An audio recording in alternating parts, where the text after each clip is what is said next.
A história começa com uma garota ferida, Lin, sendo perseguida por monstros horrendos. Enquanto foge, ela se pergunta se o irmãozinho conseguiu pegar um núcleo de besta. Mas antes que pudesse pensar em algo, um monstro pula e a derruba. Em seguida, todos a cercam, e parece que ela viraria o jantar deles. Mas, antes que um a mordesse, uma lança voa e espanta os monstros. Logo, vemos guerreiros chegarem montados em lobos gigantes. O líder, Wu Wang, diz ao vice-comandante para deixá-lo resolver, e lança um poderoso feitiço de gelo. Todos observam o jovem líder, impressionados, enquanto ele voa e cultiva uma aura de protagonista, aniquilando os monstros feios como o Jinwu. Mais tarde, o jovem líder sonha com uma linda mulher, que diz que agora são marido e mulher. Mas antes que Wu Wang pergunte algo, ele acorda com a cara gorda do vice-comandante bem na frente dele. Ele diz a Wu Wang que a jovem que salvaram o espera e pergunta se deveriam jogá-la para os filhotes. Mas Wu Wang pergunta se ele enlouqueceu e eles vão vê-la. Por outro lado, Lin olha a casa decorada do líder e pensa que ele deve ser podre de rico. Nisso, Wu Wang entra, senta em seu trono e a observa. Ele a acha linda e pede uma cadeira confortável para ela, enquanto ela pensa o mesmo dele. Wu Wang pergunta se ela já encontrou os irmãos mais novos. Lin diz que sim e o agradece por salvá-los. Mas Wu Wang pergunta o que faziam no deserto do norte, fracos como o Jake Paul. Lin explica que procuravam o núcleo da besta do monstro pássaro, o tentilhão branco, para curar a doença do líder da seita. Wu Wang diz que tem muito desses núcleos e pode dar um a ela, mas não será de graça. Ele diz que um deles terá que ficar e servi-lo por 6 anos, e os outros 2 podem ir com o núcleo. Lin pensa por um momento e diz que ficará para retribuir a gentileza. Wu Wang sorri e diz que os irmãos dela sentiram o mesmo, e ordena ao vice-comandante que mande os mais novos de volta ao sul, de navio com a comitiva. Ele também pensa que Lin é ingênua, mas gentil, e decide lhe dar uma lição. Depois Wu Wang diz que seu nome é Chengba Amidut, mas adotou o nome taoísta Wu Wang, e pergunta o dela. Lin diz que é bem comum e revela que se tornou membro da seita Vento da Lua desde criança, praticando sob seu mestre, Zurdong, há mais de 30 anos. Ela diz que a seita tem poucos discípulos, mas Wu Wang a interrompe, dizendo que é só uma seita pequena e sem nome, sem talento e com meros 40 anos. Lin retruca que seu mestre disse que um estudante no estágio de condensação do núcleo pode viver 1000 anos. Mas Wu Wang a corta de novo, dizendo que sabe que cultivo espiritual e físico são os focos no reino humano. Ele diz que o Kai de sangue dela é fraco, por isso escolheu o caminho espiritual, mas nem voar consegue, mostrando que está abaixo do estágio do núcleo dourado. Ouvindo tudo isso, Lin olha para baixo, envergonhada, e admite ser apenas uma iniciante no estágio de retorno à origem, o que faz Wu Wang suspirar e chamá-la de fraca de novo. Isso a irrita, e ela pergunta se é tão patética assim. Ela começa a listar suas tristes conquistas, dizendo que praticou alquimia por 10 anos, mas ainda explode o forno como uma noob. Seus talentos são piores que os de um calouro e ela nem sabe ser fofa com o mestre. Depois de tudo, ela chora como uma verdadeira perdedora e cai de joelhos, chamando a mãe e dizendo que deveria ter a escutado e casado no reino mortal. Vendo-a assim, Wu Wang entra em pânico e tenta consolá-la. Ele manda o vice-comandante fazer algo que joga a responsabilidade para um guarda que diz ser casado e que Lin não tem bens. Isso a faz querer encontrar Jesus no outro mundo e sua alma burra sai pela boca. Wu Wang se levanta e diz que todos têm seus baixos na vida e que ela não é tão ruim assim. Ele não garante que ela melhore, mas, se o servir direito, ninguém poderá desprezá-la. O vice-comandante também se junta, dizendo que Wu é o sacerdote estelar sênior mais jovem do deserto do norte, e servi-lo significa um futuro brilhante. Ouvindo isso, Lin se levanta animada, mas Wu Wang manda ela manter distância, e todos vão para o quarto dele. Lá, Lin pergunta a Wu Wang se precisam fazer isso na frente de todos, e se é algum ritual estranho da tribo, antes de pular na cama dele como a peixe burra e ansiosa que é. Wu Wang pergunta o que ela fazia e pede para ela tocar sua mão. Mas quando Lin o faz, um choque enorme percorre o corpo dele e o derruba. Mais tarde, vemos Wu Wang sentado fora de casa, observando as beldades acenando para ele lá embaixo. Ele decide encontrar uma cura para sua doença estranha, de um jeito ou de outro, mas Lin se senta ao lado dele e pergunta se está bem. Wu Wang pede para não falarem disso e chama seus homens para arrumar uma cadeira confortável e doces, estalando os dedos. Depois ele diz a Lin que quer ir ao reino humano na hora certa, e a recompensará sempre que ela passar um tempo com ele. Ela terá que lhe contar tudo sobre o reino humano e seus métodos de cultivo. Depois ele a chama de Ei, e diz que ela deve saber muito sobre cultivo humano, tendo praticado por décadas. Lin faz bico dizendo que seu nome não é Rei, mas quando Wu Wang pergunta se ela disse algo, ela responde que a pequena Rei lhe contará tudo sobre o cultivo deles. Depois Lin entra com Wu Wang, que a enche de perguntas sobre métodos de cultivo humano e começa a praticar com ela. Ele a sobrecarrega com seu talento insano para aprender rápido e suas perguntas inteligentes, demais para o seu pequeno cérebro de passarinho. Após aprender tudo com ela, ele pede para ela o fazer dormir tocando sua mão e para acordá-lo ao meio-dia do dia seguinte. Depois que ele dorme, Lin começa a ler todos os pergaminhos sobre cultivo humano para responder às perguntas de Wu Wang, mas acaba adormecendo. No dia seguinte, Wu Wang acorda e a provoca, dizendo que a pequena He é uma folgada, mas então seu corpo começa a absorver energia espiritual, o que surpreende Lin. Mas então seu corpo começa a falhar, ele tosse sangue e para. Ele se pergunta se suas técnicas de invocação estelar não são compatíveis com as de cultivo humano, e começa a regular a respiração para reiniciar o fluxo de Kai em seu corpo. Ao fechar os olhos, ele ouve a voz da mãe, que fala com ele por telepatia do templo estelar. Ela pergunta por que ele tenta aprender técnicas de cultivo humano, e Wu Wang responde que isso prolongará sua vida e talvez cure sua doença. A mãe o avisa que a vida é decidida pelo destino, e os senhores estelares não gostarão que ele interfira. Mas então ela diz que lamenta não poder curar a doença dele e o deixa continuar o treinamento. Ela lhe dá um artefato que o manterá escondido do olho do senhor estelar e o manda ter cuidado no treinamento. Depois, o Wang volta a si e diz a Lin que eles vão sair para passear com a avó agora. Sua avó se revela uma senhora bem tranquila e diz que o pai dele ainda está ocupado com assuntos da tribo Cabelo Longo. Depois ela conta que o primeiro teste para um novo chefe é lutar contra uma besta espinhosa de 300 anos, mas o pai dele mandou buscar uma de 1000 anos para o primeiro teste. Wu Wang diz que ele faz isso para o próprio bem dele, e a vovó diz que fica feliz por ele entender. Ela conta que mandou alguns homens ferirem a besta secretamente, para ser fácil para ele, pois é seu único neto e ela se importa. Ela também pergunta a Wu Wang sobre sua doença, e se a mulher que ele trouxe do reino humano fez alguma diferença.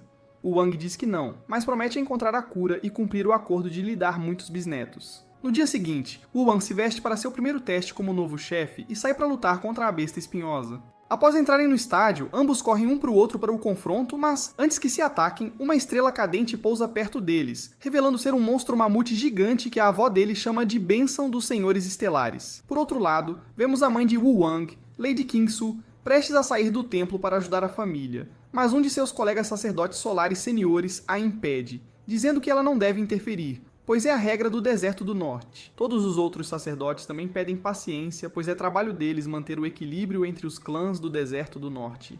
De volta à tribo, abraço do urso, o monstro da bênção estelar solta um rugido vulcânico e pisa no chão, fazendo lava jorrar debaixo de seu pé.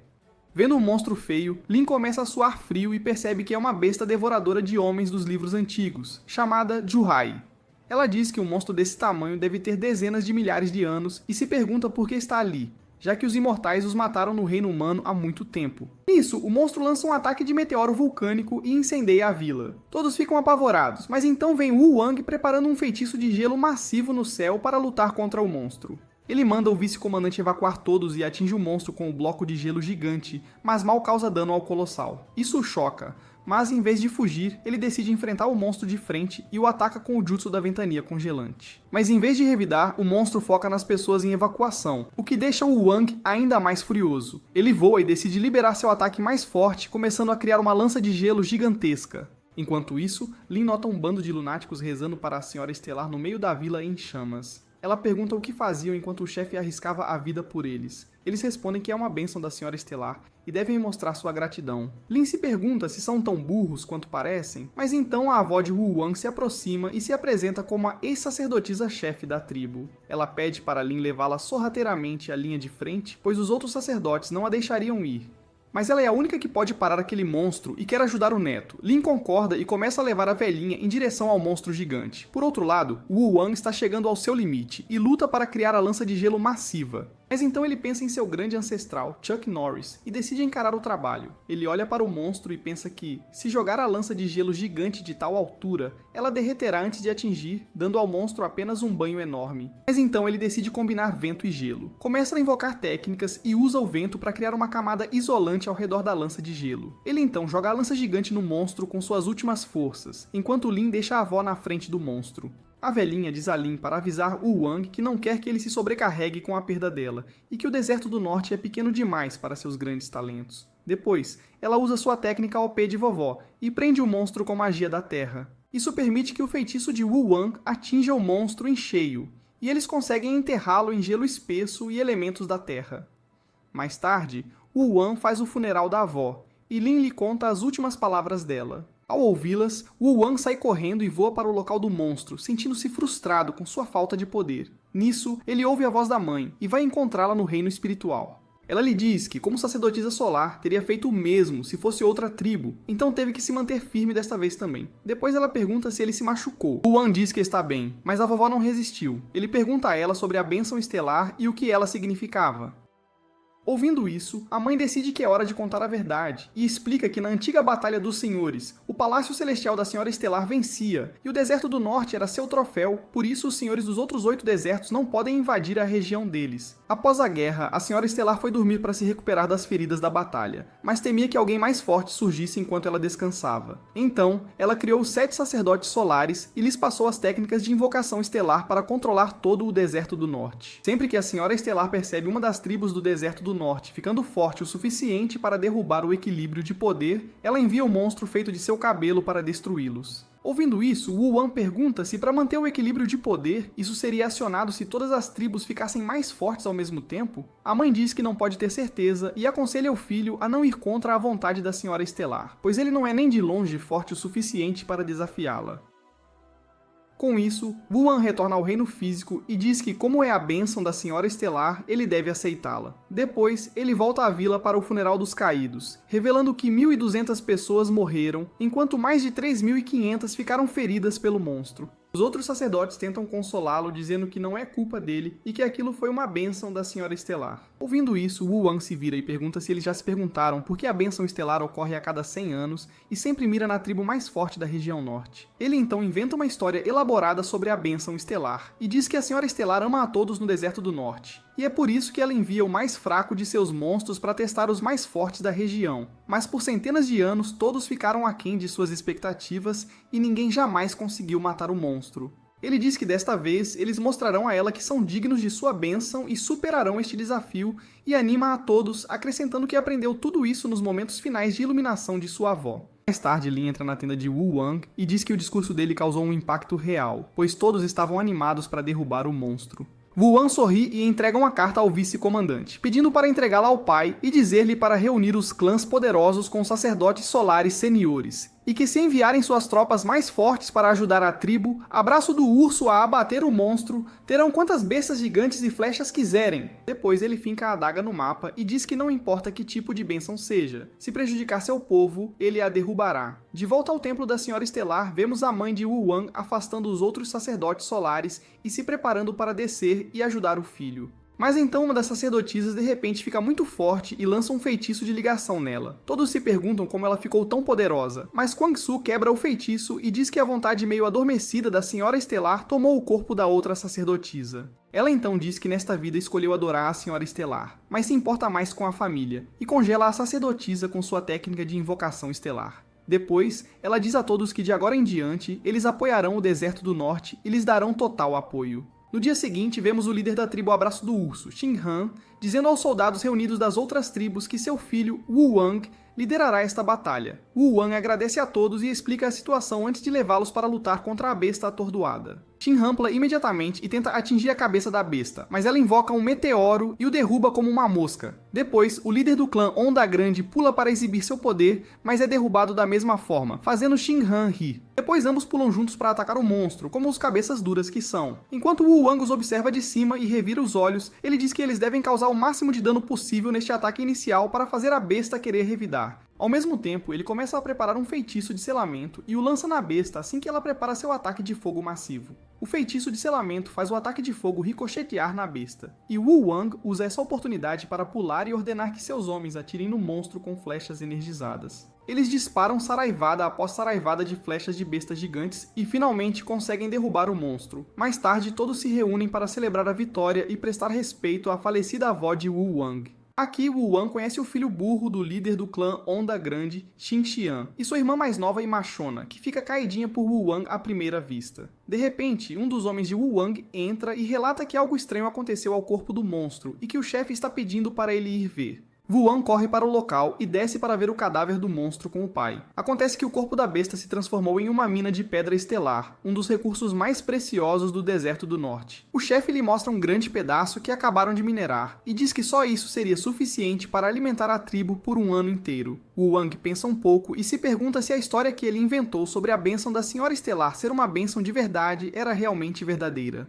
Após pensar na discussão com a mãe, ele diz ao pai para selar todas as informações sobre isso e pede para enterrar o local por enquanto, com uma guarda para vigiá-lo. O pai sorri e diz que Wu Wang é inteligente como a mãe, e volta com ele, dizendo que fará exatamente o que ele mandar. De volta ao quarto, Wu Wang conversa com Lin sobre a descoberta enquanto ela toma banho.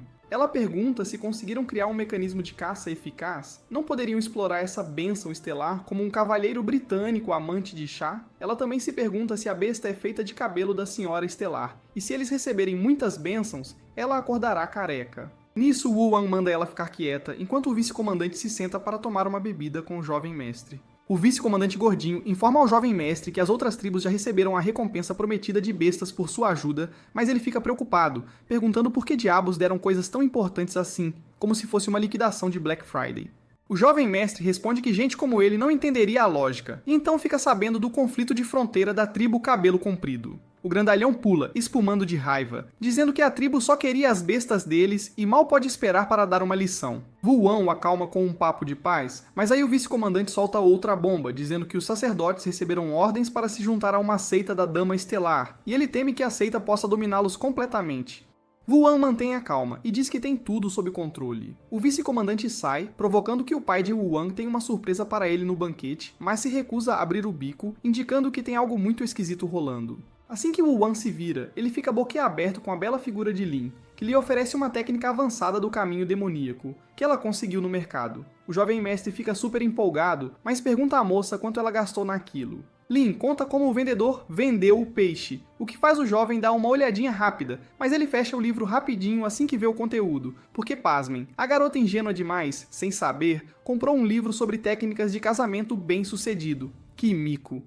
Wu Wang sai do palácio, provocando se ela está assim tão ansiosa para casar. Percebendo a gafe, o rosto dela fica vermelho de vergonha enquanto ela bate a cabeça na parede, fazendo a casa inteira tremer. Wu Wang vai para a cerimônia, onde o vice-comandante e outro homem tecem elogios a ele na frente de seu pai. O chefe tem um momento de orgulho paterno antes que a conversa mude para um assunto bem mais sério. Eles discutem como Wu Wang precisa de tratamento para sua condição, já que está prestes a fazer 18 anos. Preocupações surgem sobre a possibilidade de ele não acordar no dia seguinte ao casamento, enquanto repassam os vários problemas que poderiam surgir se o jovem mestre falhar em produzir um herdeiro. O papai se levanta se gabando de ter encontrado tantas garotas para o filho, algo que nem o próprio pai dele, já falecido, jamais fez, enquanto manda uma indireta bem direta para a esposa. Antes que ele termine, é instantaneamente congelado no gelo, percebendo que Lady Kangsu está bem atrás dele. Wu Wang fica irritado e se pergunta como foi parar com um pai desses, e então se vira para convencer a mãe a deixá-lo ir. Ela suspira, mas o libera com um aviso para pegar leve com o filho dela, viu? O chefe apresenta uma fila de garotas exóticas e monstruosas do mercado de escravos. Wu Wang não está interessado, mas após a insistência do pai, ele relutantemente estende a mão, esperando que o destino finalmente tenha escolhido uma noiva para ele, apenas para ser recebido com pura decepção. Ele tenta de novo, cada falha testando sua paciência ao limite. Justo quando está prestes a desistir, seus olhos caem sobre uma mulher sem nome do estado de feitiçaria de Yushiki. Sem hesitar, ele diz à mãe para mantê-la como escrava e descartar o resto. Enquanto a cena muda, a escrava, que na verdade é uma marionete controlada por uma assassina, tem uma intenção assassina e quer aproveitar a oportunidade, mas sua sorte acaba quando Lin se intromete, procurando pela nova escrava. Wu Wang, aparentemente, sabe algo sobre ela e ordena que Lin a leve para passar a noite. Lin leva a escrava para seu quarto e lhe oferece um banho. A assassina fica irritada por ser tratada como criança e se pergunta o que uma garota do reino humano está fazendo ali, afinal. De repente, Lin lança uma formação azul brilhante, deixando a assassina super desconfiada. Lin explica casualmente que é só para isolamento acústico e então pergunta se Yushiki tem muitas bruxas e se ela conhece alguma técnica sinistra que transforma humanos em marionetes sem mente. A assassina fica inquieta, confusa se sua cobertura já foi descoberta. Justo então, Lin percebe uma marca na nuca dela e pergunta sobre isso, mas rapidamente muda de assunto, virando-se para deixá-la tomar banho em paz. A assassina mais uma vez suspeita de uma armadilha. Enquanto Lin vai pegar um livro, a assassina teme que ela possa ter descoberto o selo imortal da serpente. A assassina marionetista percebe que o jovem mestre desvendou o plano deles e rapidamente reúne seus homens escondidos na floresta, preparando-se para fugir enquanto ainda podem. Ela manda sua marionete atacar Lin, e a pega totalmente desprevenida. Lin tenta pegar sua lâmina, mas a marionete controlada pela mente a derruba e se prepara para atacá-la. Justo quando Lin está prestes a se machucar, Wu Wang aparece e congela a escrava com um movimento de sua mão, zombando dela por ser tão fraca, mesmo estando no estágio de condensação do núcleo médio. Lin fica brava com ele e diz que ele sabia disso desde o início, e Wu Wang explica que usou a inocência de Lin para expor o Shino para a assassina por trás da escrava. Ele então usa uma esfera brilhante para lançar um feitiço de invocação estelar que traz uma dama espiritual empunhando um arco. Ela dispara uma rajada de flechas congelantes contra os assassinos em fuga, e no instante seguinte, os sinistros assassinos de recompensa são capturados, e sua líder está sendo apresentada na frente do jovem mestre. Ela resiste a princípio, mas quando Wu Wang ordena sua execução, ela começa a implorar por sua vida, e revela que o assassinato foi ordenado pela tribo Cabelo Comprido na Guilda de Comércio do Deserto Ocidental e jura fazer qualquer coisa por ele. Ao ouvir isso, Wu Wang exibe um sorriso presunçoso e pergunta que coisas são essas que ela está disposta a fazer. Mas quando ela responde com uma piscadela atrevida, ele ordena que a levem embora e diz que é muito justo para tais atos, acrescentando que, mesmo sem sua doença, ele não se rebaixaria a tanto. Mais tarde, ele instrui astutamente seu vice-comandante a espalhar notícias falsas de que sua mãe capturou a bruxa, e não ele. Ele então sugere reunir todos os clãs para derrubar a tribo Lebre Longa, prometendo a cada um uma parte igual do território. Enquanto a cena muda, Wu Wang mais uma vez se vê preso no Reino dos Sonhos, onde a mesma mulher misteriosa o chama de maridinho. Ela o abraça apertado antes de cravar os dentes em seu pescoço como uma vampira, e então desaparece com uma observação enigmática sobre não demorar muito mais. Acordando sobressaltado, o jovem mestre entra em pânico, percebendo que está numa carruagem indo em direção ao mercado. Um desconforto paira em seu rosto enquanto ele se pergunta se sua doença está conectada à mulher do sonho ou à maldição dela. Aproximando-se do destino, ele ordena que todos fiquem para trás enquanto ele inspeciona o mercado sozinho. O vice-comandante e Lin mostram preocupação, mas ele pede para que eles não se preocupem de jeito nenhum. Ao chegarem perto do local, Wu Wang se disfarça de um plebeu fedorento. Ele derrama um pouco de licor sobre si e pede a Lin alguns núcleos espirituais antes de deixá-los para trás e ordenar que não o sigam de forma alguma. Chegando ao mercado, Wu Wang pede comida e bebida e então percebe um grupo reunido do lado de fora. Entre eles, uma mulher chamada Ling chama sua atenção, e quando seus olhos se encontram, ele se pergunta se ela é a mesma noiva de seu sonho. Sua comida chega bem na hora em que um grupo de cultivadores humanos se senta por perto, conversando sobre visitar o clã Abraço de Urso. Escutando às escondidas, ele os ouve mencionar um homem chamado Mestre Tsudong, um nome que soa estranhamente familiar. Enquanto a tagarelice alta deles continua, cai a ficha de que Zudong foi um dia o antigo mestre de sua pequena seita. Os humanos também debatem se o tal jovem mestre referindo-se a Wu é realmente desprezível, até considerando dar-lhe uma lição. Justo então, um homem em um veículo flutuante chega voando, reclamando por ter sido deixado para trás. O grupo ignora completamente, fazendo Wu Wang se perguntar se ele é algum tipo de pária, coitado. O homem chamativo se apresenta como Jimo, e casualmente se senta ao lado de Wu Wang, pedindo para compartilhar sua refeição. Usando telepatia, Jimo diz a ele para responder piscando, e oferece algum dinheiro por sua cooperação. Entrando na brincadeira, Wu Wang se apresenta como Hu Dai e rapidamente percebe que Jimo está procurando mulheres para se divertir. Antes que Jimo possa perguntar mais, Wu Wang grita abruptamente que não pode ajudá-lo a encontrar damas e expõe a falta de vergonha do cara para todos ouvirem. Todo mundo ao redor fica bravo e diz a Jimo que ele pode ir procurar diversão sozinho enquanto eles cuidam do negócio principal. Jimo diz que não vai deixar seus hobbies interferirem no trabalho deles, mas todos simplesmente saem e somem num piscar de olhos sem ele. Vendo tudo isso, Wu Wang também decide voltar para seu palácio. Enquanto isso, os cultivadores humanos, tendo falhado em ganhar o favor do líder do clã Onda Grande, agora miram no clã Abraço de Urso, esperando por uma hospitalidade bem melhor. Lin avista seu mestre Judong e corre para abraçá-lo, cobrindo-o de elogios sobre Wu Wang e o quanto ele se importa com ela. Um dos discípulos de Judong acusa Wu Wang de usar uma poção do amor nela, mas o mestre descarta a ideia, observando que Wu Wang parece um verdadeiro cavalheiro. Querendo julgar o caráter dele por si mesmos, o grupo decide visitá-lo. Sem que eles soubessem, Wu Wang já os está esperando, observando silenciosamente a aproximação deles, enquanto percebe um deles agindo de forma bem suspeita. Depois disso, os convidados do reino humano entram no palácio de Wu Wang.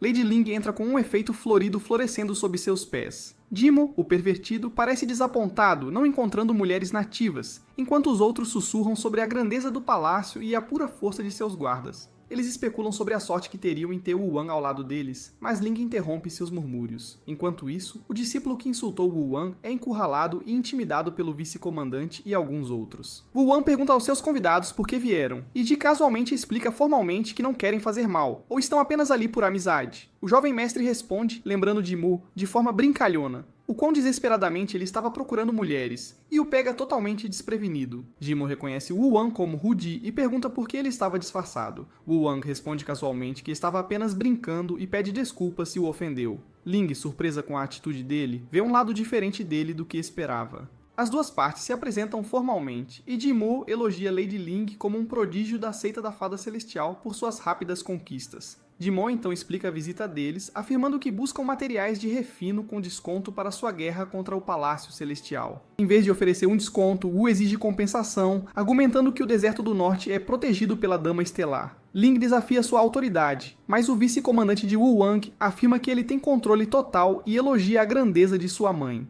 Devolvendo a pergunta, Wu Wang pergunta quem protege Ling secretamente. Ela nega ter um sênior, mas Jimo libera um origami, expondo o guardião deles. Enquanto os convidados partem, Ling pergunta a Wu Wang por que ele recusou a oferta. Ele explica que quer que eles passem por um teste antes de ganhar sua confiança. Ele também compartilha seu plano de formar um consórcio mineral para unificar os preços de mineração entre os principais clãs, embora seu vice-comandante pareça teimoso demais para entender.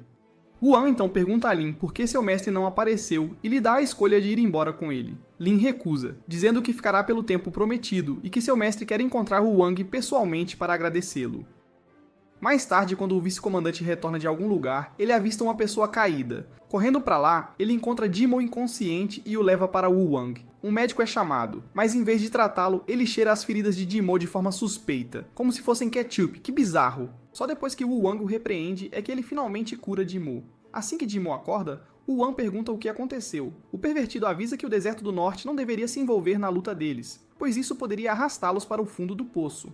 Jimo conta sua história explicando que eles se aventuraram no Deserto do Norte, um local conhecido de encontro para feras indomáveis. A prova deles os levou ao território de uma besta de 1000 anos na floresta da Terra de Sangue. Superestimando sua força, eles foram emboscados por um monstro sapo feio que os dominou completamente. Quando Lady Ling estava em perigo, o sênior deles interveio e explodiu a besta para longe. Mas ela era muito difícil de derrotar. No final, eles tiveram que fugir. Wang Lin, aquele que foi intimidado pelos soldados de Wu Wang antes, teve um destino trágico, enquanto Jimo mal escapou. Enquanto Wu Wang sai, deixando Jimo descansar, o pervertido escapa sorrateiramente, planejando retornar ao reino humano. Ele jura retribuir Wu Wang por salvar sua vida, mas se arrepende de não ter conhecido as damas do clã. Antes que ele possa sair, Wu Wang o pega e pede uma forma de contatar seus aliados, oferecendo ajuda.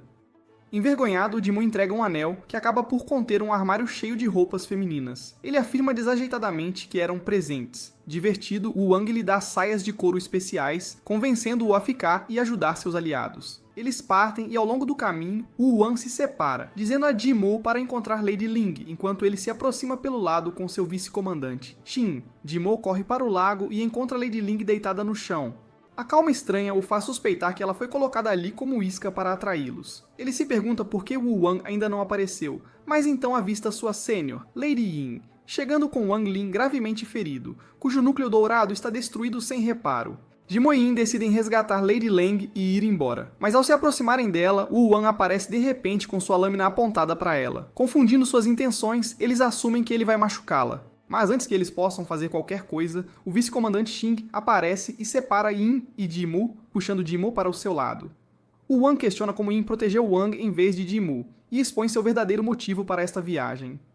Ele revela que ela tramou tudo isso sozinha, e queria o favor do clã de Jimo, e fazer de Wang Lin um herói para que ele também ganhasse alguma influência. Yin diz que é uma bela história e que eles não deveriam perder mais tempo e voltar para o clã Abraço de Urso. Mas Wu Wang a impede e usa sua técnica de invocação estelar em Wang Lin. Ele diz que não permite infiltrados em sua casa e extrai a aura sombria da besta selvagem que estava escondida dentro de Wang Lin. Ele diz ao vice-comandante para caçá-la e então se vira para Yin para lidar com ela. Tudo isso deixa Yin realmente muito brava, e ela decide liberar sua aura de vovó velha também. Que coisa! Jimo avisa Wu Wang que Yin é tão forte quanto uma imortal, mas Wu Wang diz que isso não importa, o que deixa Jimo realmente surpreso. Ele pensa que Wu Wang é um verdadeiro cultivador de aura como Jin Wu. Mas então Wu Wang avança e usa sua técnica suprema, ligar para a mamãe e pedir para ela salvá-lo. Inconsciente da mamãe do jovem mestre e seus poderes, Lady Yin manifesta sua técnica, mas é atingida por Kang-Su vinda do céu e perde todos os seus pontos de aura, se perguntando como um jovem como ele poderia fazer isso com ela. Depois disso, Wu Wang cura Lady Ling e pede a Jimo para curar a velha bruxa também. Por outro lado, o vice-comandante Xing batalha ferozmente contra o monstro sapo feio, desferindo uma surra implacável enquanto agarra sua língua no ar. Wu, sentindo um leve cheiro humano da criatura, mantém uma vigilância atenta. Enquanto isso, Jimo luta para dominar Lady Yin, enquanto Wu enfrenta Wang, que de repente se levanta e se cura em... Acusando Wu Wang de ser um espião, Wang acessa poderes sombrios, se transformando em uma besta demoníaca com chifres. Ele tenta beber uma gota de sangue, mas Wu brinca com ela até que derrame no chão. Enfurecido por perder o presente de seu pai, Wang jura matá-lo, mas Wu Wang já está ativando 600 esferas em resposta. O monstro sapo se mostra mais fraco do que o esperado, e é rapidamente resolvido. Enquanto Wang cai, Jimo retorna, arrastando a velha bruxa pela gola. Ling acorda, mas antes que ela possa sequer agradecer a Wu Wang, ela fica encharcada em restos de sapo e desmaia de novo. Que azar!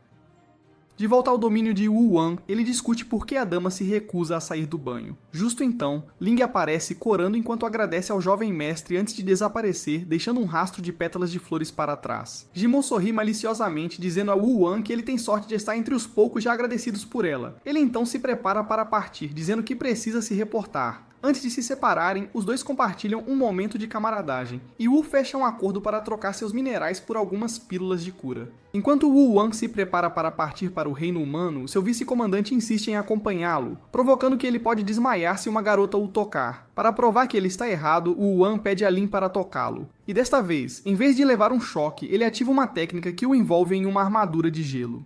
Justo então, ele percebe seu pai observando com uma expressão sombria. O velho, entristecido pela partida do filho, entrega-lhe uma espada, dizendo que tudo o que ele e sua mãe desejam é vê-lo retornar em segurança. Enquanto Jimo parte para o reino humano em seu navio, seu mestre se aproxima das sombras e o elogia por expor o espião dos 10 salões malignos, e diz que relatará tudo à casa, e as decisões futuras ficariam com os anciãos. Depois disso, ele desaparece e Jimo se vira para Lin, que argumenta que eles deveriam ser gratos a Wu Wang por salvá-los. Ela diz que ele tem sido nada além de sincero com eles e Jimo reconhece isso.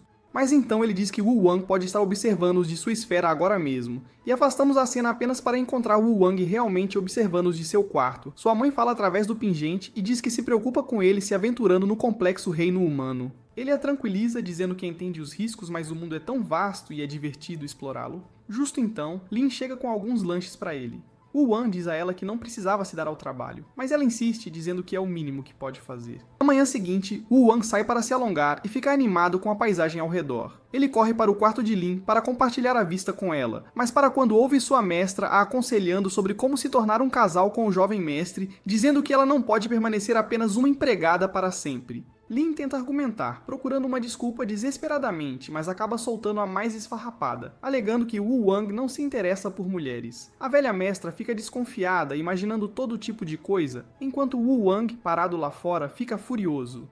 Pela tarde, a tripulação do navio anuncia uma pausa. Wu Wang vai a uma vila próxima para tomar um ar fresco e percebe que os minerais ali se assemelham aos de sua casa. Enquanto ele olha ao redor, seus olhos encontram um vendedor que o encara intensamente. Wu se pergunta se o cara é um discípulo da Casa dos Quatro Mares, mas antes que ele possa se afastar, o vendedor corre na frente dele, enfiando uma cura para doenças femininas bem na cara dele. Que situação!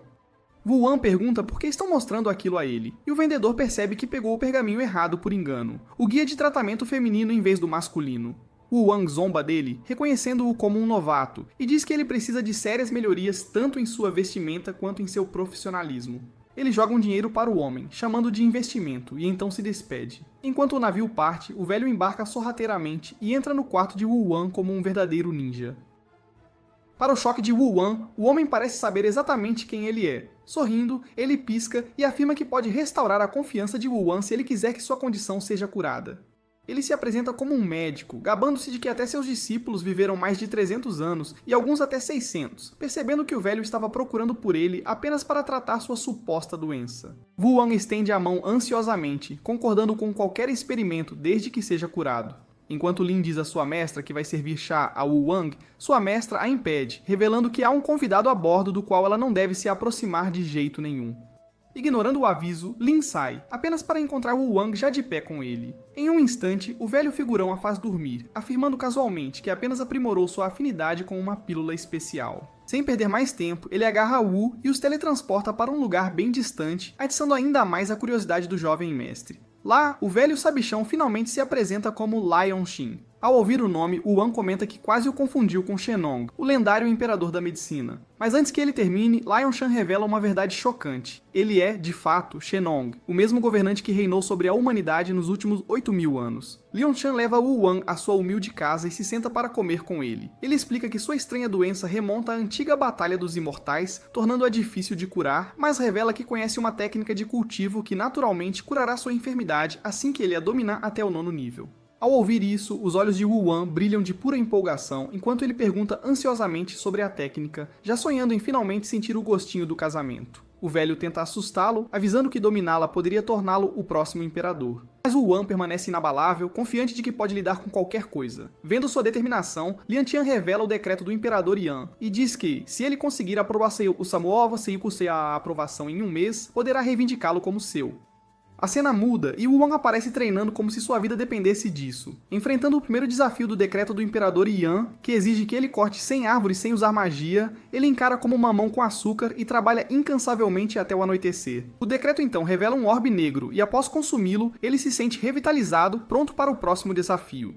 O segundo teste aparece, instruindo-o a construir uma cabana humana resistente a tempestades sem usar técnicas estelares. Enfrentando de frente, ele passa dias trabalhando e termina em meio mês, percebendo que tinha um talento oculto para a carpintaria. Antes que possa comemorar, o terceiro desafio o leva a uma cachoeira, onde ele deve redirecionar a água para sua cabana. Achando a tarefa mais fácil, ele a completa em mais meio mês. O quarto desafio parece uma piada, pois ele é apenas solicitado a realocar os pertences da casa antiga para a nova e organizá-los com capricho, chamando isso de o desafio supremo da migração. Rindo da situação, ele termina ao anoitecer e se alegra por obter o decreto do Imperador Yan. Assim que ele acaba, uma velha caixa de madeira se abre de repente, espalhando seu conteúdo por todo lado. No meio da bagunça, Wan avista uma placa de madeira idêntica às de seus desafios, percebendo que foi enganado e que o decreto era apenas um blefe. Enquanto a frustração cresce, o velho Liangshan chega, rindo, e Wan, fervendo de raiva, o persegue pela floresta. Na manhã seguinte, o tal decreto reaparece diante de Wan, revelando que os testes anteriores eram só uma brincadeira, e o verdadeiro está prestes a começar. Indignado, Wan esbraveja contra o velho por fazê-lo trabalhar de graça, mas sabe que é fraco demais para enfrentá-lo. Enquanto ele resmunga perto de uma fogueira, acidentalmente se queima, fazendo Liangshan cair na gargalhada. O velho se gaba de ter alcançado o 8º nível da tal técnica e até de ter se tornado imortal com apenas 100 anos. Wan zomba, da idade dele, e para lhe dar uma lição, Liangshan invoca uma nuvem de tempestade atrás dele. Embora exausto, Wan se recusa a recuar, determinado a fazer o velho pagar. Mais tarde naquele dia, Wan oferece a Liangshan um chá gelado, que o velho bebe sem pensar 2 vezes, apenas para Wan anunciar, todo feliz, que o fez usando materiais dos azulejos da latrina antes de sair voando. Pensando que escapou, Wan sai voando, mas o velho corre atrás dele, mantendo viva a brincadeira de gato e rato. Depois de alcançá-lo, Liangshan lhe entrega algumas pílulas de cultivo, afirmando que o futuro da humanidade repousa em seus ombros. Quando Wutson pergunta a quantas pessoas ele já disse isso, Liangshan admite que perdeu a conta. Wan engole as pílulas rapidamente, apenas para perceber que o velho o enganou de novo. Brincando que quase se esqueceu da doença de Wan, Liangshan lhe entrega outra pílula, e mais uma vez, Wan a toma, ainda se agarrando à esperança de uma cura. Enquanto isso, Lin espera por Wan e pergunta ao seu mestre quando ele voltará. De volta à casa de Liangshan, Wan passa por um treinamento intenso com o velho, que parece estar se divertindo demais. Frustrado, Wan sugere que comecem a levar um ao outro a sério, e então os dois revelam um monte de armadilhas que guardavam escondidas um para o outro. Lian Tian então se gaba dos deveres do imperador, enfatizando sua importância. Wan, nada impressionado, questiona se um imperador deveria estar perdendo tempo ali e pergunta sobre os imortais, querendo saber se eles realmente vivem para sempre. Lian Tian explica que os imortais nascem com o tal, o que lhes concede vida eterna. Quando Wan pergunta quanto tempo deve ficar, Lian Tian diz que ele precisa atingir o estado de condensação do núcleo e o 3º nível da técnica antes que a poderosa placa de madeira o penetre, tornando-o imune à morte espiritual de uma vez por todas. Ele então acrescenta que Wan será enviado a um país de mulheres no sul, e poderá escolher ajudá-las com seus poderes, se assim desejar. De volta ao salão, Wan observa o velho convocar seus ministros e discutir um método para estender sua vida útil. Assim que eles saem, Wan pergunta quantos anos de vida lhe restam, ao que Lian Tian responde, com a maior naturalidade, que ainda tem mais de 300 anos. Mudando de assunto, o velho o alerta para ficar vigilante contra as 10 seitas malignas, enfatizando o perigo delas. Wan pergunta se é possível sentir o mal através da alma, e quando ele menciona ter identificado alguém maligno usando sua técnica antes, Lian Tian, satisfeito, o encarrega de investigar a seita. Ele então apresenta 2 anéis, pedindo a Wu-Wang que escolha um. Com um pouco de bajulação, Wu-Wang consegue pegar os 2. Como um gesto final, o velho o joga para fora e, como presente de despedida, implanta a técnica nele, instruindo-o a cultivá-la até o 9º nível. Lançado pelos ares, Wu-Wang de repente se vê afogando na água. Ele é escoltado até o país das mulheres por uma dama atraída por sua beleza, que acaba sendo Feng Ge, a general de primeira patente. Na noite anterior, depois de ser jogado para longe por seu mestre, ele acidentalmente caiu no banho dela e saiu casualmente, tratando tudo como um mal-entendido. Ao sair, um grupo de soldadas imediatamente apontou suas armas para ele. Mas Feng, agora em armadura completa, chegou e ordenou que baixassem seus arcos. Ela menciona que essa é a primeira vez que vem um homem em 100 anos. Mas suas guardas, que nunca viram um antes, se recusam a acreditar que Wu-Wang seja diferente delas. Enquanto Feng se aproxima, Wu-Wang instintivamente pula para trás devido à sua doença e a avisa para não chegar perto. Ele então a desafia para um duelo, declarando que o perdedor deve obedecer às exigências do vencedor. Feng, pensando em apresentá-lo à sua rainha, aceita e o derrota rapidamente. Wu-Wang, que não usou suas técnicas de invocação estelar, não teve a menor chance sem elas.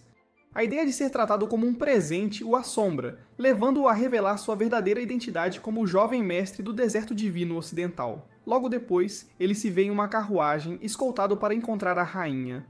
A caminho do encontro com a rainha, Feng Ge pergunta curiosamente a Wu-Wang se homens podem engravidar, fazendo-o corrigir suas ideias equivocadas. Ela então explica que, no país das mulheres, fêmeas intocadas podem se banhar em uma piscina divina para dar à luz, mas apenas a meninas. Wu-Wang também descobre que o lugar inteiro é selado por uma barreira enorme, impedindo qualquer um de sair, o que o faz se perguntar se há uma saída. Ao passarem por algumas estátuas, ele sente uma aura sombria e percebe que elas não são tão sem vida quanto parecem. Assim que se aproximam do palácio da rainha, uma soldada se aproxima de Feng, chamando-a de general. Ela a informa que o pedido para encontrar a rainha foi aprovado e também relata um intruso que se infiltrou no território delas e derrubou 16 de suas mulheres. Ao entrarem no palácio, são recebidos com uma apresentação chique, mas então Wu-Wang nota um sujeito pendurado ao longe. Olhando mais de perto, descobre-se que é ninguém menos que o tarado do Dimo, que mais uma vez estava procurando mulheres e acabou sendo pego. Dimo pede ajuda a Wu-Wang, mas Wu-Wang o ignora e pergunta à guarda se era ele quem queriam cortar em 1000 pedaços e começa a sugerir mais formas de torturá-lo. Wu-Wang também encontra Lady Ling ali e descobre que ela e o esquisitão chegaram há 3 dias. Percebendo que Dimo causou tanto caos em apenas 2 dias, ele diz a elas para fazerem o que quiserem com ele, enquanto o tarado continua implorando pela vida. Curioso sobre como a soldada conseguiu capturá-lo, Wu-Wang pergunta, apenas para descobrir que ele foi pego em flagrante cometendo crimes graves. Suspeitando que algo estava errado para a soldada capturar alguém tão forte com tanta facilidade, as mulheres decidem levar Dimo para a investigação. Enquanto isso, elas dão as boas-vindas calorosamente a Wu-Wang, chamando-o de enviado divino. A cena muda e o jovem mestre é convidado a presidir o tribunal para decidir o destino de Dimo. Seguindo a ordem de Wu-Wang, Dimo explica sua versão da história, alegando que após ser levado à mansão da primeira-ministra, ele ficou bêbado, foi levado por uma dama que cantava e acordou quase sem roupa. Ele insiste que não cometeu crime algum. Quando as mulheres vitimadas testemunham, começa a parecer que Dimo está falando a verdade. Uma delas menciona ter visto uma cicatriz nas costas do culpado, e quando Dimo é solicitado a mostrar a dele, descobre-se que ele é realmente apenas um tarado inocente. Percebendo que há um terceiro homem no país delas, Wu-Wang informa a primeira-ministra, que imediatamente ordena que a nação seja selada. Dimo é finalmente libertado, e no momento em que suas correntes se soltam, ele recupera sua força, desafiando imediatamente a general para uma luta. Enquanto a batalha se desenrola, Wu-Wang sente algo estranho e avisa Ling que a guarda atrás dela parece suspeita. Ling rapidamente expõe o disfarce, revelando que era a rainha o tempo todo. A primeira-ministra exige uma explicação, mas a rainha simplesmente diz a ela para ir ao palácio no dia seguinte. Ao cair da noite, Wu-Wang cuida dos ferimentos de Dimo após sua batalha com Feng Ge. Ling se junta a eles, e os três discutem suas razões para estarem no país das mulheres. Wu-Wang compartilha um pouco de sua situação, convenientemente omitindo a parte do velho antes de ir para seu quarto. Mais tarde, enquanto Wu-Wang espia Dimo, a rainha aparece de repente. Fascinada por ele, sendo o primeiro homem que já viu, ela busca informações sobre homens e mulheres e Wu-Wang se oferece para conversar a noite toda. Assim que a conversa mal começa, uma batida na porta o força a escondê-la no armário. Ling entra, reclamando que nunca conseguiu agradecê-lo direito, mas outra batida a força a se esconder também. A primeira-ministra então entra, apenas para acabar se escondendo também quando outra batida se segue. No entanto, desta vez, o pingente de Wu-Wang brilha enquanto sua mãe o avisa do perigo, levando-o a lançar um feitiço que arromba a porta. Nesse exato momento, a cena volta para o assassino chamado Gunfin, que espia com seu familiar do alto de uma torre para sua missão contra Dimo. Descobre-se que foi ele quem drogou o coitado e o incriminou como o cara que assaltou inúmeras mulheres. Tudo para que pudesse terminar sua última missão e viver uma vida feliz na nação das mulheres. Mas para o azar dele, Wu Wan arruinou seus planos e agora o está emboscando, esperando derrubá-lo enquanto dorme. Mas ao fazer uma entrada explosiva, ele é atacado por um monte de pingentes de gelo pouco antes de Ling o pegar por trás e tentar derrubá-lo. Ele mal consegue desviar do ataque dela e usa sua técnica para enviar tentáculos sombrios atrás dela, mas ela os bloqueia e os dissipa com uma barreira de luz. Depois disso, eles saltam para a frente e chocam suas lâminas, mas Ling o domina, deixando o assassino frustrado. Ganfan tenta dominá-la com sua magia sombria, mas Ling a afasta sem esforço, fazendo-o se perguntar por que ela é tão forte. Logo, Dimo se junta à batalha, seguido pela primeira-ministra e sua majestade, que perfura Ganfan.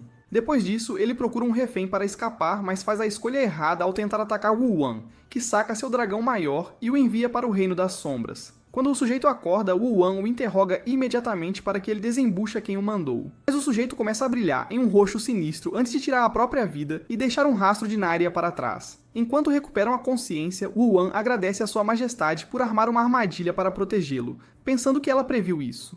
No entanto, a princesa o provoca com a maior naturalidade para não esquecer a celebração de amanhã. No dia seguinte, Link cora ao ver nosso enviado divino cochilar tranquilamente, quando Dimo estraga o momento gritando que ele está livre de culpa depois que o esquisitão da noite passada apareceu.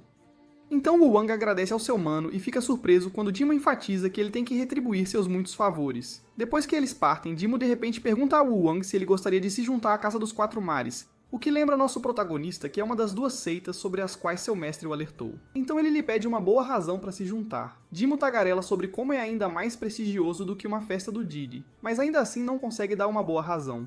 Ele finalmente diz que os anciãos podem recomendá-lo como candidato para herdar o decreto do Imperador Yan, o que diz a Wu Wan que é algo bem especial, mas ele recusa, já que não pode abandonar seu clã por uma caça tão prestigiosa. Depois de conversar durante toda a viagem, eles chegam à Nação das Mulheres, onde Wu Wan e Ling recebem uma grande recepção. Enquanto a entrada de Dimo realmente as desanima, e Wu Wan está perdido tentando descobrir o propósito de sua missão ali, Dimo volta sua atenção para a piscina da gravidez e fica tarado nas sacerdotisas. A primeira-ministra então leva Wu Wang até sua majestade no palácio, mas no caminho ele sente uma besta horripilante que a primeira-ministra diz ser a fera guardiã delas.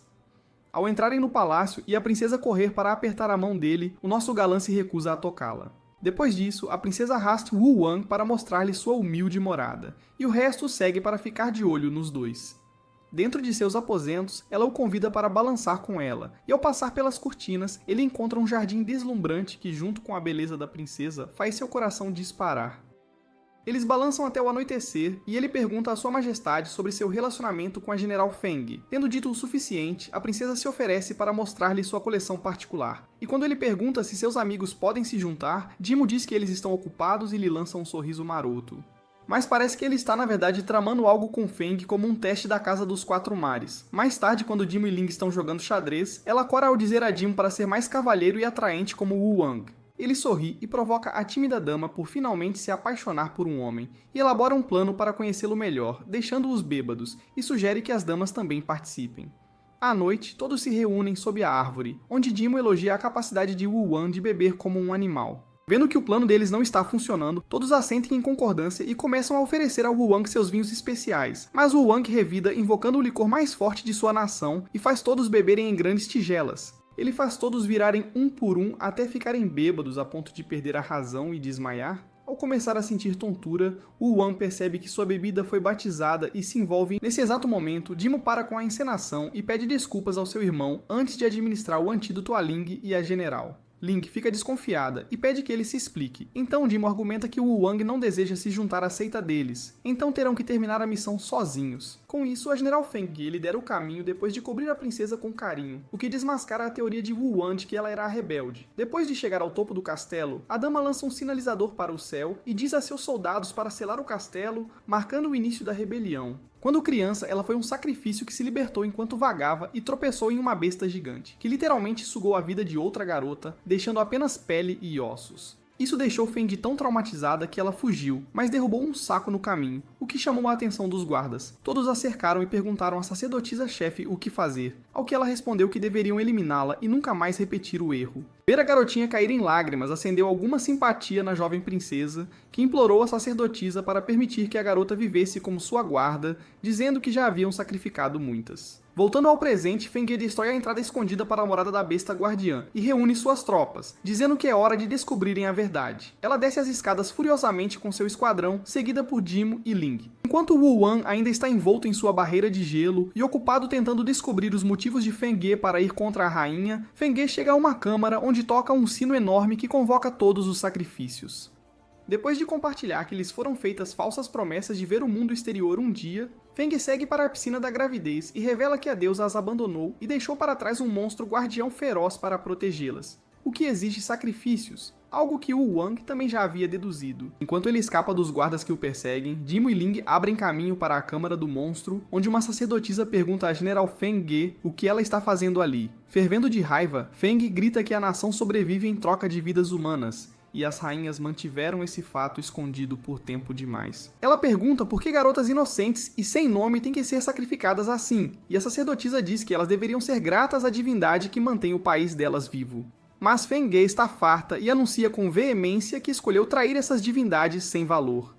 Com isso, o trio de lutadores libera seus poderes e cerca o monstro. Por outro lado, Wu Wan congela os guardas e segue para a câmara subterrânea, onde Jimo coloca o monstro de joelhos enquanto Ling o incapacita com uma barragem da magia mais poderosa do reino humano. Mas a besta guardiã permanece inalterada, e depois que ela a joga para longe, a general carrega seu movimento final e se prepara para desferir um último golpe sacrificial. Mas, do nada, enormes espinhos de gelo emergem do chão, e Wu Wang pergunta se eles têm um desejo de morte. Com isso, ele os repreende dizendo que é preciso sempre imobilizar uma besta enorme primeiro, e usa seus orbes de gelo para congelar todos os seus membros. Vendo isso, os soldados perguntam por que Feng Ge não pediu a Wu Wang para destruir o monstro desde o início, e vendo sua cabeça oca incapaz de processar, Jimo diz que seu irmão é bem bombado. Nesse exato momento, Ling usa sua flauta de fada para empoderar Wu Wang, tanto que ele quase cai como um Boeing 737. Observando-a sorrir fofamente para ele, Jimo fica com ciúmes, por nunca ter experimentado a magia dela. O vapor de Wu Wang assa a besta guardiã, até que ela de repente invoca uma luz carmesim de sua cauda. Jimo avisa Wu Wang que é um feitiço destruidor de almas, mas ele finge enfrentá-lo de frente antes de aparecer por trás e empalar o monstro com enormes espinhos. Depois disso, enquanto Feng She avança para finalizar a besta, Wu Wang diz à mulher impetuosa para dar uma acalmada. Ele diz que, antes que ela escolha o destino da nação das mulheres, ela deveria revelar a verdade. Ele questiona em alto e bom som se ela esqueceu de contar algo aos camaradas, mas Feng Ge, com um desdém, joga mais uma mentira no ar. Então, Wu Wang revela que só a rainha e o primeiro-ministro sabem que o monstro é o coração da nação, mantendo a barreira gigante. Os guardas, na hora, começam a ficar com a pulga atrás da orelha sobre o que a general lhes disse. E quando ela se recusa a responder, Wu Wang escancara a verdade. As 108 estátuas, bem ali fora da barreira, escondem feras sanguinárias que vão aniquilar o país assim que a proteção cair. Ao ouvir isso, Feng Ge finalmente se manifesta, afirmando ter os guerreiros mais habilidosos protegendo as fronteiras. Mas Wu Wang, sem rodeios, lhe dá um banho de água fria. Apenas um desses guerreiros massacrou metade da tribo dele. Após Jimo e Ling expressarem sua profunda preocupação com um país tão injusto, as memórias de Feng Ge a transportam para uma jovem princesa que implorou para ser salva de se tornar uma rainha sem coração, tal qual suas antecessoras. Nesse exato instante, uma primeira-ministra visivelmente aflita irrompe no local, questionando o que fizeram com a rainha. Mas antes que Wu Wang pudesse sequer compreender o que ela queria dizer, Feng Ge desfere seu golpe supremo, aniquilando a rainha em um único e devastador ataque. Assim que o corpo da rainha se desintegra, a coroa real despenca no chão, e Feng Ge é arremessada para os ares, sumindo de vista como a equipe Rocket, ao tentar destruí-la. Enquanto todos correm atrás da coroa, Wu Wang a encontra girando freneticamente na piscina da gravidez. Jimo irrompe no local e consegue congelar a coroa por um breve instante antes de ser violentamente arremessado para longe. Percebendo que o amigo tem a capacidade de contê-la, Wu Wang instrui seu parceiro a segurar a coroa, enquanto ele próprio vai resgatar a princesa das garras de Feng.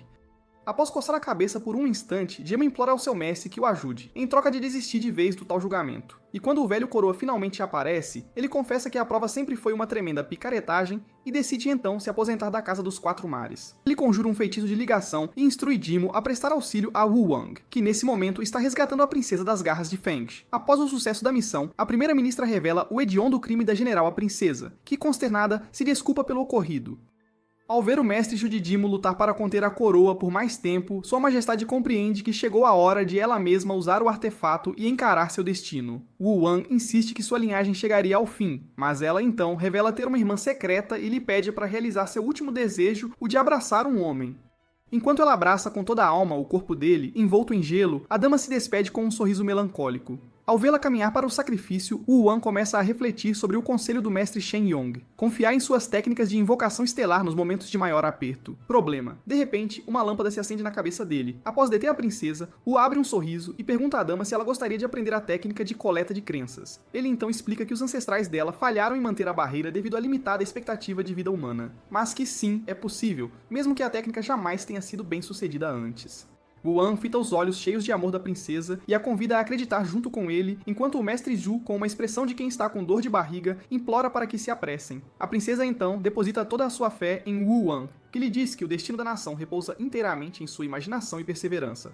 Sua Majestade, sem pestanejar, salta em direção à coroa e é imediatamente engolida pelo redemoinho. Wu Wang, então, instrui os demais a elevarem o status dela perante a nação, erguendo um grandioso monumento seguido por uma série de milagres para fortalecer a crença nas bênçãos dela e, por fim, coroar tudo com uma poderosa formação mágica. Assim que finalizam, Wu Wan entrega os valiosos projetos à primeira-ministra e a instrui a mantê-los sob o mais absoluto sigilo. Enquanto ela o tranquiliza, o mestre Shu complementa, avisando que a Casa dos Quatro Mares não permanecerá calada, mas Dimo, confiante, afirma que ele mesmo dará um jeito neles.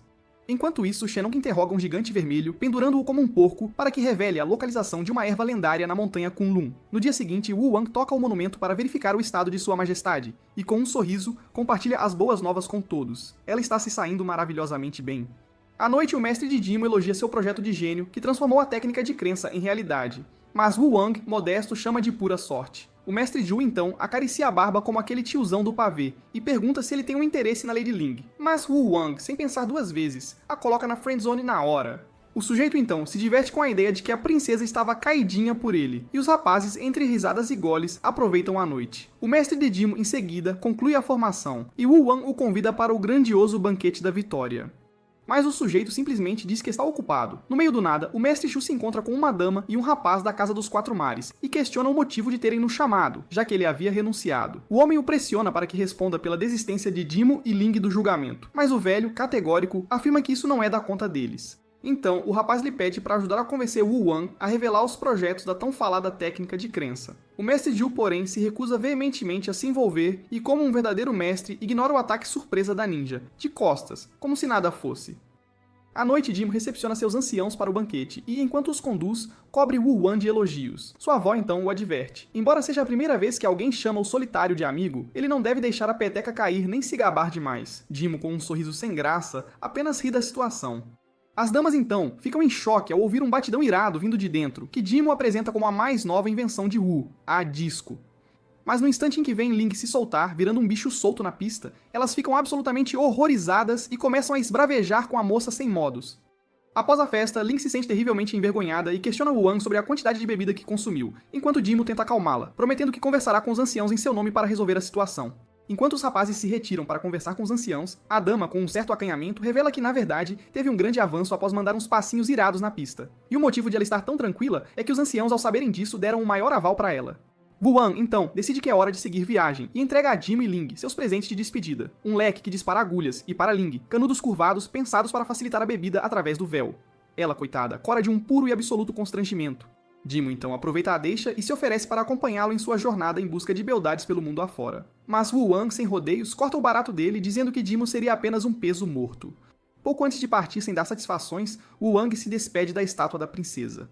Sua Majestade, de repente, se manifesta e o circunda com grande entusiasmo, dizendo que ele é sempre bem-vindo para desfrutar de uma bebida com ela, a qualquer momento em que se sentir exausto de sua longa jornada. Em seu percurso, Wu Wan atravessa uma barreira e faz uma breve parada para descansar. Ele, de repente, ouve a voz do mestre Shin Ong, que o parabeniza por sua grande conquista na Nação das Mulheres.